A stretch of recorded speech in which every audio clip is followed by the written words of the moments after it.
fuck it, let's talk about the political implications of Cookie Clicker.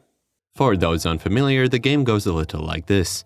You are tasked with the burden of clicking an icon of a cookie, and each click rewards you with the precious currency of also cookies. Once you have enough, you can spend them to purchase a cursor that automatically clicks the cookie for you, generating passive income. You accrue more income via various buildings and upgrades. Each of those costs cookies, but they also let you generate cookies faster and faster. Cut to 3 months later, you are producing ungodly amounts of cookies. We're talking numbers you didn't know existed, and as you sit there, a divine being on your throne of cookies, you begin to wonder, what happened to your life? Believe it or not, such a format works. The game has reached an obscenely large audience and spawned endless clones in its genre of idle games or incremental games. As with any other beloved piece of media, it has also been sucked into the magical realm of modern politics, because when our leaders fail us, we turn to Cookie Clicker to resolve our philosophical quandaries. It may seem absurd, but if you do try the game, you'll know that it almost begs to be interpreted politically. The various flavor texts littered throughout the game place you in the shoes of an insane, irresponsible magnate who enslaves grandmas and kittens, destroys entire universes, and rules over the all-powerful cookie empire with a doughy fist. And if we turn to the gameplay structure, you can almost see how someone could look at the absurdity of your wealth accumulation or the occasional destruction of the universe and conclude that this is anti-capitalist satire, a commentary on extractivism, unsustainability, and the neoliberal fantasy. In fact, this is the conclusion reached by YouTuber ThoughtSlime in their essay Why Idle Games Make Good Satire and How It Was Ruined. This is anti-capitalist satire. Cookie Clicker lays it bare. Growth for its own sake is absurd and destructive. I recommend watching this essay in its entirety. We'll be disagreeing with some of it, but it's a good video and perhaps the best encapsulation of one commonly accepted history of idle games. See, you can find a similar emphasis on satire in many other analyses. ThoughtSlime's political interpretation of the genre isn't quite as common as the narrative that idle games started out as a parody or critique of certain gaming trends. You notice I've been saying parody a lot. This is sort of a genre that almost doesn't want to exist. It's a joke, really. Just to name one other example, Schreiber and Romero, in their book Game Balance, call idle games the genre that was never meant to be. And of its origins, which they wildly misattribute to Cookie Clicker, they say it was initially designed as a parody. The conclusion is the same everywhere. Idle games started out as a joke, but for unknown reasons they grew to immense popularity and began actively embracing the very practices they were supposed to mock. We have gathered here today to demystify this narrative. I believe that the political element of idle games has been exaggerated, and that the modern format of the genre is just a natural evolution of trends that predate idle games. To properly support this stance, we'll require a thorough design and cultural analysis of idle games.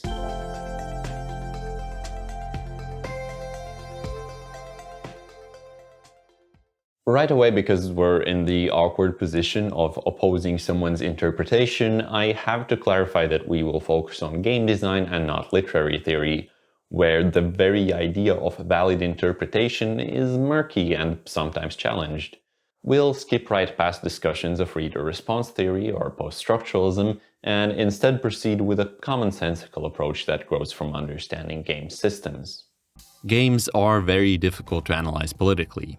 The usual challenges of political interpretation are all present, like how the authors themselves may have a limited understanding of political processes, which often muddies the messaging.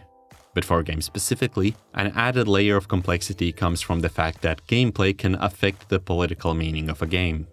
The keywords here are ludonarrative and procedural representation. To put it simply, gameplay can represent ideas and processes, and through this it produces political meaning. The reason this matters is because the ludo is often sidelined when analyzing the meaning of games. It's more straightforward to dissect the lore and dialogue, but when we ask the question, what is the gameplay saying, we can wind up with some unexpected answers.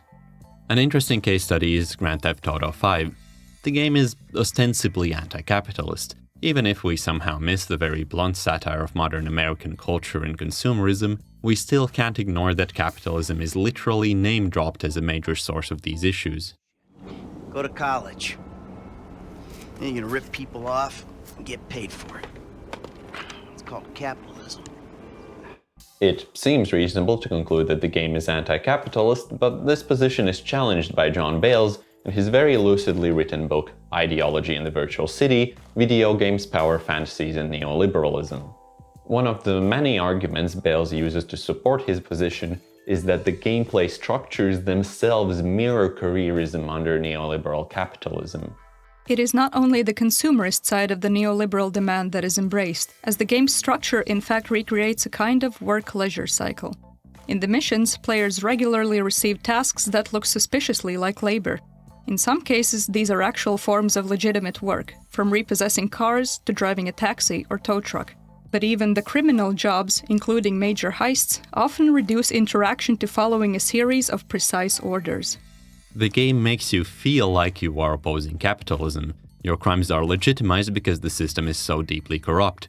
But this opposition is mostly flavor. The underlying gameplay structures tell a different story altogether. GTA V is about entrepreneurship dressed as crime. GTA V's core message is that hard work is a reward in itself, in what it makes you. This message is reinforced by the way the game's power fantasy of making it big is not something freely given to the player, but one that must be earned through obedient labor in its missions. In this sense, the characters are the perfect neoliberal entrepreneurs, and regardless of how much they criticize the existing situation, they really do believe in neoliberalism's individualist philosophy. This mirroring of capitalist ideals isn't exclusive to GTA. It interests us precisely because it's a general characteristic of video games. It's tempting here to examine the marketization of video games, their role in the postmodern culture, the profit-driven cross-media turbo franchises of late capitalism. But to make our point, we don't even have to look at video games as they exist in today's market. What's more interesting to us is that games are a priori linked to neoliberalism through their gameplay structures. Think about it, almost all games have you exercise limited agency within a very rigid possibility space. The player is free, but only so far as the mechanics allow it, and resistance to them is unthinkable. Instead, you can pursue your individualist, calculative, essentially entrepreneurial goals. As Bales puts it, if the quickest way for my character to get a better weapon is to kill the friendly computer-controlled character holding it, whether or not the game penalizes such actions, I am only really obliged to consider the negative consequences for myself. In the end, because the overriding objective is to win the game, I am implicitly encouraged to calculate risks and rewards around personal advancement, which naturalizes an extreme form of individualized instrumentalism. Similar conclusions have been reached by several video game theorists. Andrew Baerg, in his essay Governmentality, Neoliberalism and the Digital Game, concludes, "One wonders if the digital game has the capacity to challenge neoliberal ideology while remaining within the parameters of what can be constituted a digital game and what appears to have become accepted as an enjoyable digital game at that." I don't want to claim that idle games can't be subversive or that Cookie Clicker and other idle games are doomed to be pro-capitalist by virtue of being games. As far as idle games go, our main conclusion so far is simply that we must proceed carefully. Perhaps we should pause and consider, what is the purpose of the gameplay systems underpinning the genre? Many have claimed that idle games are all about numbers going up, but surely this is extremely reductive. There has to be some fundamental difference between Clicker Heroes and the Stopwatch app. As with many other questions in game design, the answer is found in the theory of intrinsic and extrinsic rewards. Loosely speaking, whenever you're performing an action for its own sake, you're dealing with intrinsic rewards. These are internal motivators like fun or curiosity. When you receive external motivation, like currency or experience points, that's an extrinsic reward. Bear with me for a little thought experiment. What would happen if we tried making a game entirely around extrinsic rewards? Is this even a valid goal to pursue? Well, sure, intrinsically rewarding gameplay is difficult and expensive to make. The problem with fun is that it quickly wears out as you start repeating the same actions again and again. For almost any longer game, extrinsic rewards are essential for holding the player's attention. If we made a game all about extrinsic rewards, we wouldn't have to spend time worrying about making fun gameplay. We could just focus on generating dopamine for a very extended amount of time. The resulting experience would be as casual as you can get. Progression without content. What would this game actually look like? How would it play? Let's start with the core mechanic. We're incentivized to pick something extremely simple to implement and to perform. The obvious choice is clicking, though waiting would also have been a valid answer. This action should be incentivized with a reward, some currency the player receives. Here we face two problems. First, that currency needs to be spent on something, otherwise it has no value. And second, the player has already gotten tired of repeatedly clicking and wants to keep progressing while also resting their hand. We solve both of these problems by introducing buildings that generate passive income and are bought for currency. Since the player's income is growing, we also need to make each subsequent purchase more expensive in order to keep the pacing in check. The player is still missing a sense of finitude, a tangible goal to be reached. We also need to make the pacing more exciting and ensure that the player's growth is exponential, because progress is evaluated relatively. All of this explains why we might end up with a finite collection of upgrades that provide huge boosts to the player's production. Lastly, it would be really healthy for the longevity of our game if we could trick the player into going through the same progression repeatedly while still feeling like they've made progress. We may add a prestige system where the player sacrifices all their progress in order to get a massive boost for their future attempts at the game. Congratulations, we have made an idle game. More importantly, we made it by following the incentives created by extrinsic rewards, so we have concluded that idle games revolve first and foremost around extrinsic rewards. This is, of course, still reductive and oversimplified. Other analyses have identified a host of other interesting design incentives at play. Most notably, we have understated the idle aspect of idle games, though the framework of extrinsic rewards provides a new context for these idle mechanics. When we say these games play themselves while you're idle, what we mean is exactly that they passively generate extrinsic rewards. The popularity of the genre is no longer surprising to us. Extrinsic rewards are known for being compelling. What's particularly interesting here is that our thought process only works for idle games. Genres don't usually form around isolated game design incentives. They are born of a confluence of cultural factors, market forces, historical happenstance, and other way too complicated crap.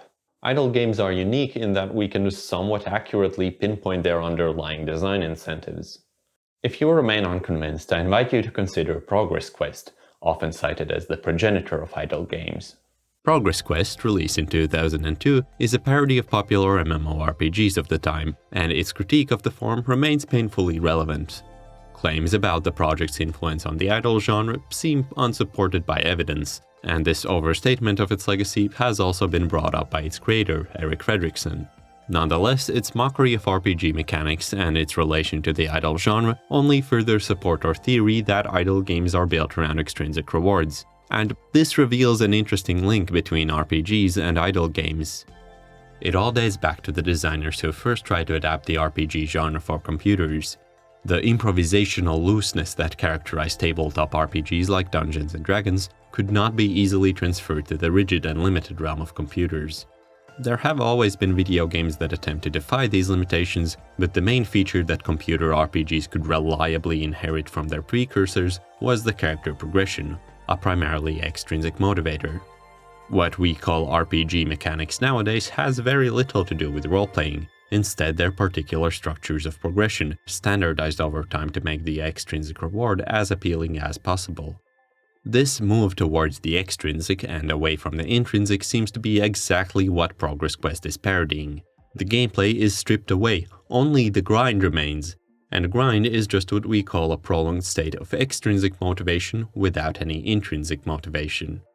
Reviews and memories of Progress Quest are often confused about the pseudo-game being unexpectedly difficult to put down, but this shouldn't surprise us. What made it engaging is the same thing that caused RPGs to evolve to their modern format, the fact that extrinsic rewards are really compelling. Progress Quest parodied the over-reliance on certain progression structures, but in doing so it had to distill these extrinsic rewards. It was the act of distillation and not the parodic attitude that survived in the birth of a genre. Idle games. RPGs minus gameplay. The intrinsic has been cut out and the extrinsic remains. So, if we return to the political aspect of idle games, we find that using them for anti-capitalist satire is difficult. Any political reading of idle game mechanics has to confront the fact that these mechanics serve a primary purpose of providing extrinsic rewards. The political meaning, even when clearly present, tends to be sidelined and not well integrated with the mechanics. A slightly ridiculous example is Adventure Capitalist, a game that Thought Slime also briefly analyzes. Adventure Capitalist is, on its face, the most overtly anti-capitalist of the games we've covered so far. Thought Slime then proceeds to show the ways in which the game's criticism of capitalism is incoherent and hypocritical. I disagree. I think it's overly optimistic to ascribe any criticism to it in the first place. Adventure Capitalist is easy to mistake for satire. Its setting mimics a deranged version of 20th century capitalist fantasies. You go from selling lemonade to being an oil mogul, and that process takes you through 1,000 capitalist cliches. The problem is that this is a sort of neutered satire. Normally, satire holds up and exaggerates elements of something in order to make a critical statement about it. In Adventure Capitalist, the exaggeration is present, but the statement is missing. At most, the game presents the fantasy as silly. It's not satire as much as it's an imitation of satire, or satire as set dressing. Because of this, it hardly feels like a betrayal of that messaging when the developers introduce microtransactions, or much more hilariously, follow up with the second game, Adventure Communist. This cultural abomination is built on the exact same systems as Adventure Capitalist, with mild mechanical variation and a USSR reskin. Instead of money and oil, the game features potatoes and propaganda. We can only assume the developers are a bunch of adventure centrists. What interests us the most here is not that these games are politically obtuse, although it is, admittedly, very funny. What we should focus on is what this says about the genre. The systems of idle games were used similarly in both Adventure Capitalist and Adventure Communist, games with ostensibly opposite political attitudes, but I wouldn't say the mechanics failed in either game. As we now know, their purpose is to create that loop of extrinsic rewards, and political meaning, if present, only gets superimposed on that central goal.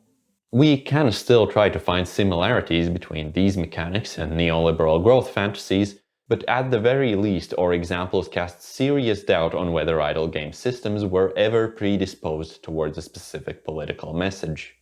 All of this brings us back to our very serious question: where does Cookie Clicker stand in matters of modern economics and culture? The flavor of the game, or what Fullerton would call its dramatic elements, is definitely a mockery of capitalism, and in these questions Cookie Clicker is infinitely more articulate than Adventure Capitalist. Without any shyness or subtlety, it features many of late-stage capitalism's greatest hits, including environmental destruction, colonialism, erosion of worker rights, eldritch nightmares, and more. Once again, the problems arise when we ask that key question: what is the gameplay saying? And again, the answer is that the gameplay is actually built for extrinsic rewards, and attempts to read it politically end up being ever so slightly awkward. I will certainly admit that there are similarities between the mechanics of Cookie Clicker and those of the neoliberal fantasy, and it could be argued that the flavor texts imbue these mechanics with some contextual meaning. Such a reading, however, seems to bump into some incoherencies. Take, for example, the prestige system. As is now standard in the genre, Cookie Clicker lets you destroy everything you've built and exchange it for a huge permanent boost to future runs of the game. We now know that this is because of design incentives created by extrinsic rewards, but Thought Slime also likens this to capitalist exhaustion of natural resources. The issue with this is that there are no real consequences involved. You don't actually destroy the environment, you immediately get it back, but better. That's not quite what's happening to the rainforests. In this sense, a more suitable example is Universal Paperclips, a game where the thing in question that's being created in obscene amounts is, you guessed it, paperclips. However, in this game you do eventually run out of matter in the universe to be turned into paperclips. The universe does actually run dry. Being more finite than other idle games, Universal Paperclips does make for interesting environmental commentary, though it doesn't go all the way and ultimately genre conventions only hold it back. You can bring the universe back and get a minuscule boost in the next one. I remain unconvinced that Cookie Clicker's mechanics are best interpreted as anti-capitalist, or that the genre as a whole could have made for good satire. For this I have two main reasons. One, Reading these games as a harmonious whole where the gameplay process is involved in creating political meaning simply seems less economical and coherent than reading them as built for extrinsic rewards with any political meaning added mainly as flavor. 2. In a way, satire posits itself above its object. The object of satire is ridiculed and criticized. When, for example, reading an idle game as anti-capitalist, the game systems are supposed to stand in for capitalism. But at the same time, the extrinsic rewards provided by these systems are the whole point of the genre. Cookie Clicker may playfully recognize the absurdity of its own systems, but we can't read its mechanics as satire because the game is earnestly embracing these systems. They are the point of Cookie Clicker.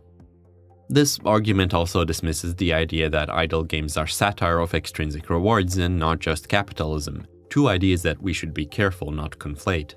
I can't deny that Progress Quest or Ian Bogost's Cow Clicker are works of parody, but by the time we reach Cookie Clicker, the genre's attitude has become quite sincere.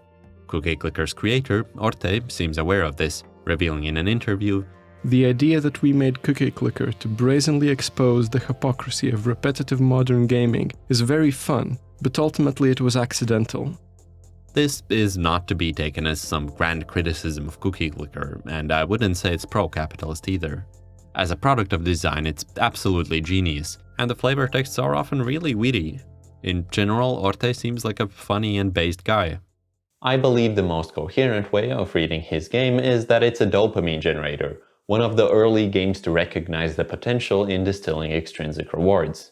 Because of some mild likeness between the game's systems and neoliberal fantasies, and because of the absurdity inherent in both, the author flavored it as satire, but the connection between these systems and capitalism remains very loose, only barely held together by the flavor texts. These systems became popular, but there have been, to my knowledge, no other idle game developers quite as clever as Orte. The wit and the political tinge of Cookie Clicker, although unquestionably charming, proved to be superficial elements, and the genre took on a completely different direction. This was always the natural course of evolution for the genre. It was always going to be about extrinsic rewards and not satire.